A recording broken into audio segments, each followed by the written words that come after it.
What would you do if the person who raised you stole your future with a smile? You didn't need it anyway.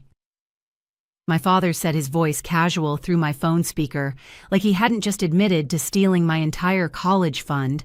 I stood frozen in the middle of my tiny London apartment, the early morning light casting long shadows across the floor. I was 25, one semester away from earning my degree, and my father had just drained the $42,000 I'd worked years to save. 4 years of scholarships, part-time jobs, budgeting, every coffee and cab ride. Gone. And he sounded like he was commenting on the weather. "How much is left?" I asked, trying to keep my voice steady even though my hands were trembling. "Left none of it, honey. I had some debts to clear up." His tone didn't waver. "But don't worry, you're smart. You'll figure something out. Figure something out."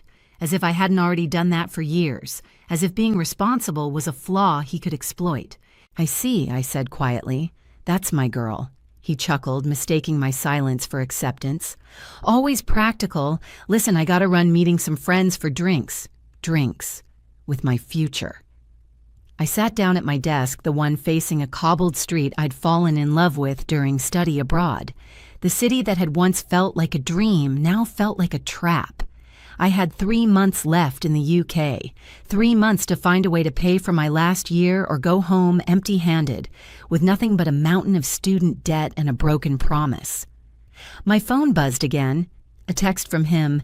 "Don't mention this to your mom or grandma. No need to worry them." Of course he didn't want them to know, just like he didn't want them to know about his gambling debts, or the borrowed money from my childhood birthdays that never returned, or the failed business ventures that had left us bouncing between homes. He always kept his image intact while burying his mistakes under other people's trust. But this time, he'd gone too far.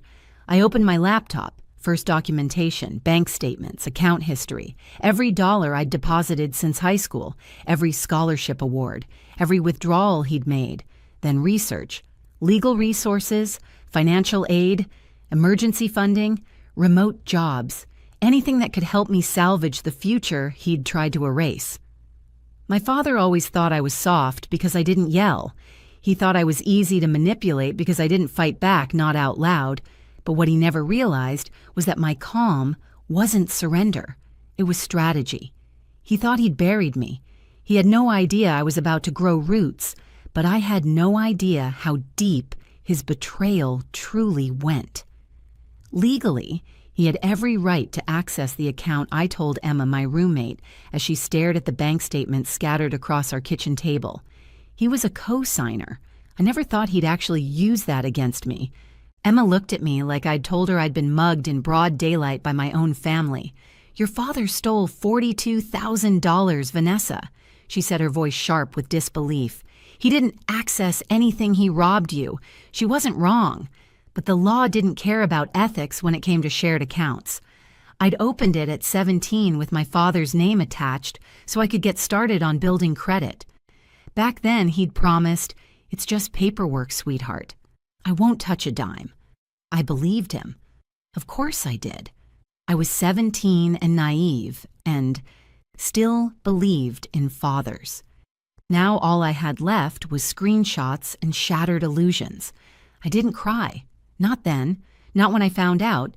Not even when I realized I might not graduate. But that night, after Emma went to bed, I sat on the bathroom floor with the lights off and my laptop on my knees. I listened to the quiet hum of the city outside as I scrolled through financial aid forms, part-time job listings, and legal forums full of stories like mine. Girls who trusted the wrong parent, girls who got used, girls who had to start over. The silence felt suffocating, and just when I thought I could breathe again, my phone buzzed. Another message from him. "Don't stress so much. Maybe this is a sign you should take a break from school. I know some guys who could get you a modeling gig. Better money than that degree." That broke me.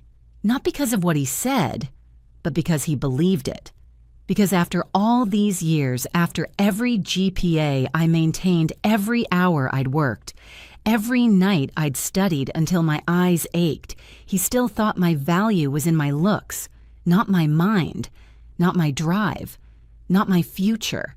He never saw me. To him, I was just a tool, a backup plan, a pretty daughter he could cash out when times got tight. I slammed my laptop shut and curled up on the cold tile floor. For the first time in years, I felt like I was 13 again when he used to borrow my savings and say, "You won't miss it. You don't even need that doll, right?" Except now, the doll was my education. He hadn't just taken my money, he'd taken my power. And I didn't know how to get it back until one person, one message changed everything. "Called your father today," the email from my grandmother read. "He seemed nervous when I asked about your college fund. Is everything okay?" I stared at the screen, heart pounding. He was nervous. That meant he knew he was caught or about to be. I hadn't planned to tell her yet, but suddenly I couldn't stop myself. My fingers flew across the keys. "Can we talk? There's something you should know." That conversation cracked everything open.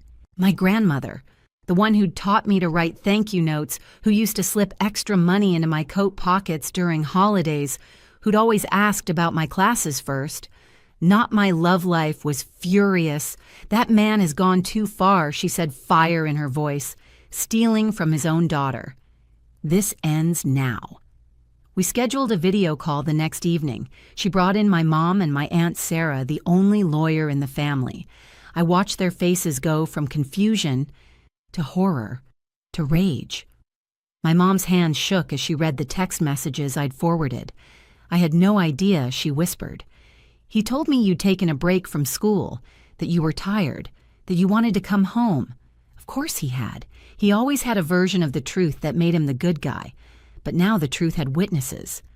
I've been documenting everything I told them, every withdrawal, every message, every call.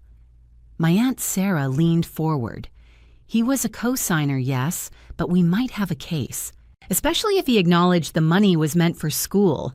I pulled up emails and texts. He had, so many times.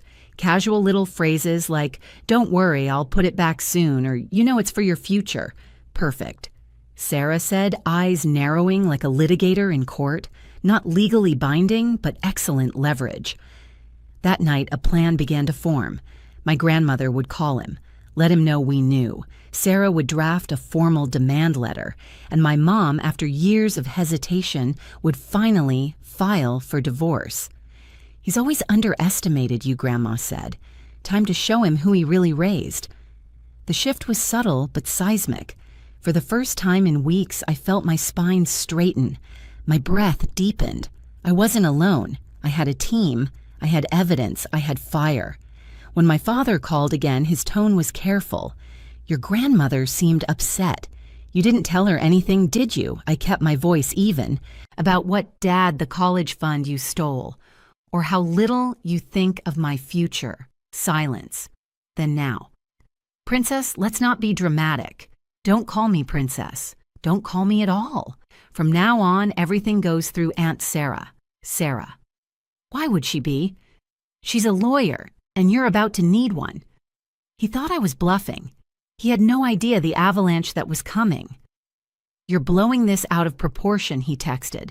"It was just money. Family's more important than money." I didn't reply. I forwarded it to Aunt Sarah. Let him keep digging. That week, the demand letter went out, certified signature required. It listed every withdrawal, every message admitting guilt, every false promise. It gave him a deadline and consequences. He called the moment he received it. "You can't sue your own father." "Watch me," I said, then hung up. That was the last time I answered one of his calls. What came next was a slow unraveling. His carefully crafted image of the fun, generous dad began to peel away.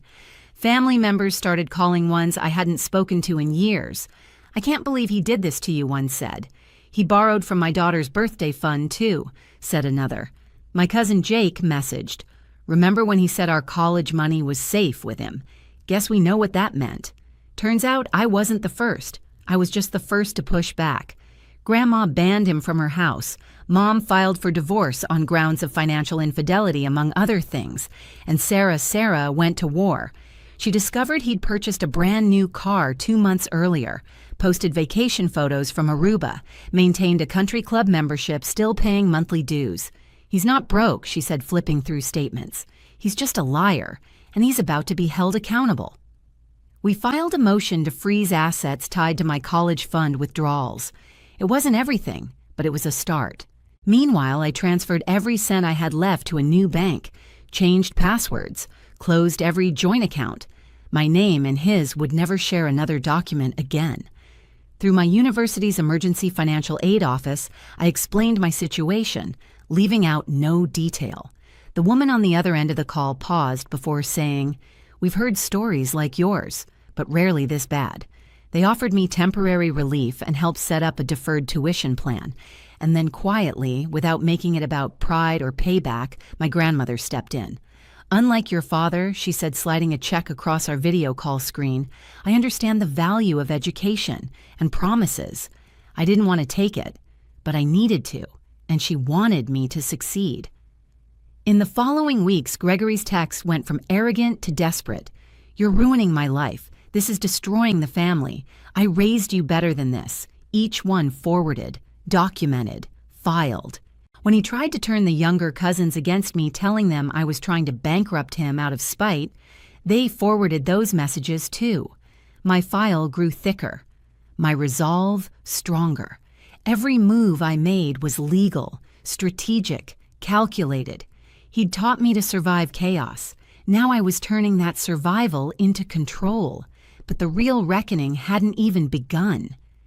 "You emptied your daughter's college fund to pay off gambling debts," the judge asked, barely able to contain her disbelief.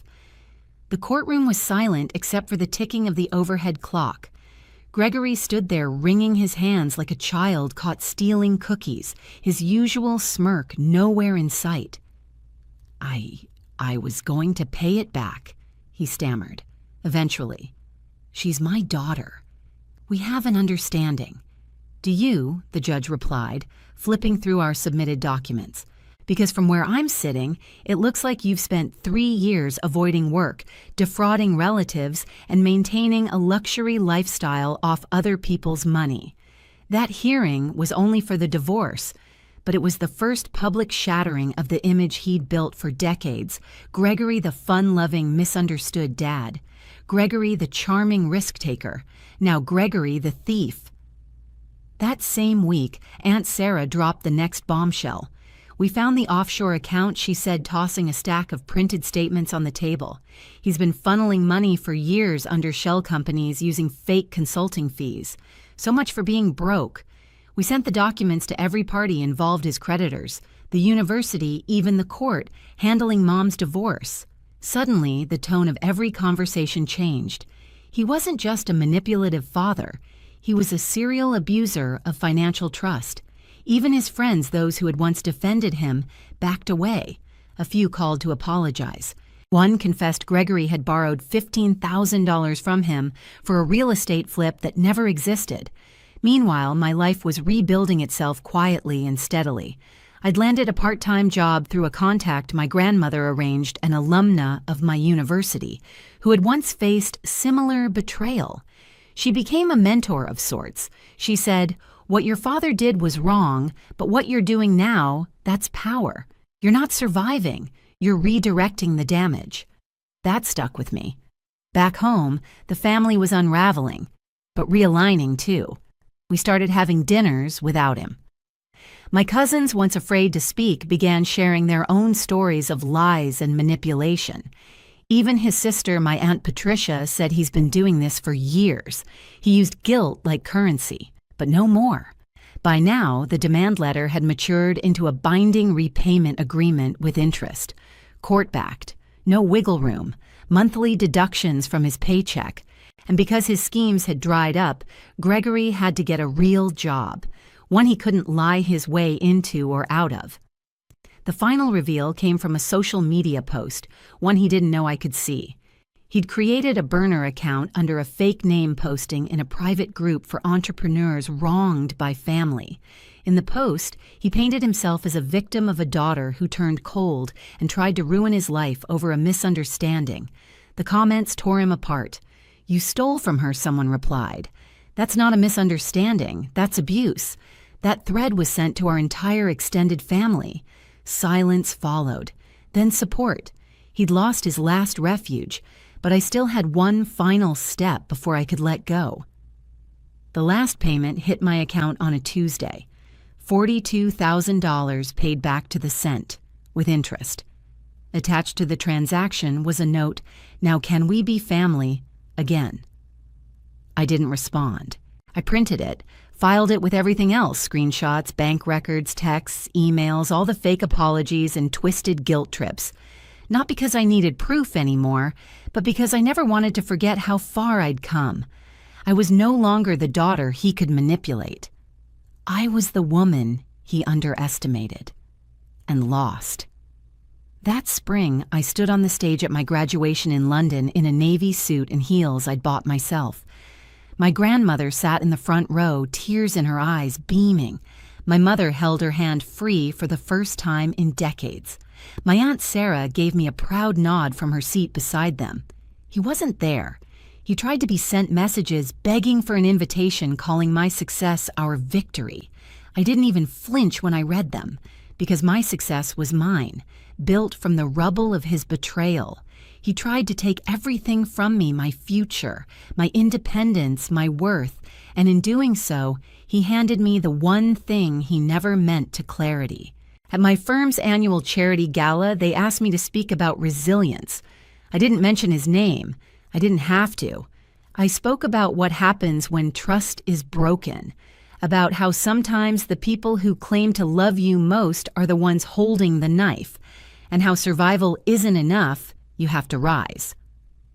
The crowd stood when I finished. Weeks later, he sent a birthday card. Inside, he'd written, "Still paying for one mistake. When will you let it go?" I pinned it to my bulletin board right next to my framed diploma and my promotion letter. Love isn't unconditional when trust is shattered, and forgiveness isn't owed, it's earned. Now my life is mine. My small flat in London furnished with my taste, funded by my work. My career built from late nights and unshakable grit. My name no longer tethered to his. He calls sometimes. I don't answer. He tags me in old family photos. I untag. He tells others we're on good terms. They know better. I've learned that healing doesn't always come with apologies. Sometimes it comes with silence, sometimes with space, and sometimes with fireproof boundaries. So here I am, whole, steady, free. And I have to ask you this. Have you ever had to protect your peace from someone who was supposed to protect you? Tell me your story below and don't forget to like and subscribe.